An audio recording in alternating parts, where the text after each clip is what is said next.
It was Friday. I was getting the guys' stuff together for payroll, and I got up to get something out of the file, and I felt like my legs were really weak and like I'd been sitting too long, and I went to my chair and I fell out of it. And then my boss came in there and he's like, "What's wrong, miss?" And I'm like, trying to tell him, and he's like, "Are you having a stroke?" My name is Melissa Powers, and I am 47. I first met Melissa, it was on a Friday evening. She was flown down to us from Grand Itasca Hospital in Grand Rapids, Minnesota. Life Flight flew in. They were afraid that because there's fog, they couldn't land. And that could have made a big difference in how well she did. Because as we know, time is brain and every minute counts. I felt really scared and thought I was going to die. But when we got there, the fog lifted.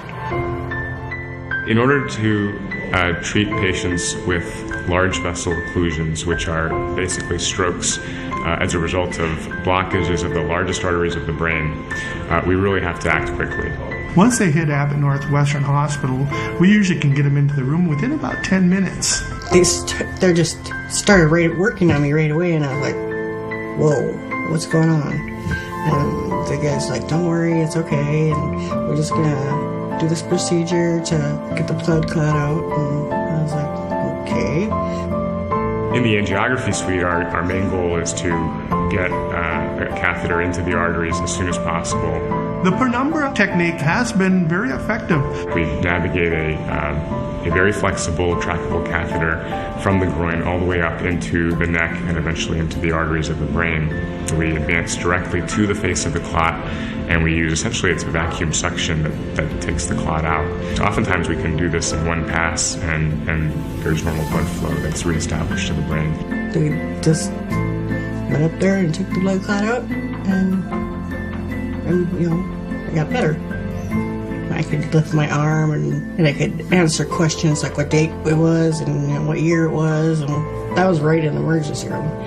And they're like, "Wow." Melissa's recovery was actually quite remarkable.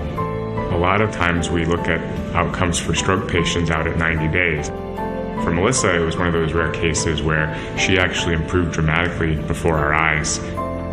We performed one pass with the thrombectomy device, which is the device we use to remove the clot from the brain, and she improved within minutes right on the table.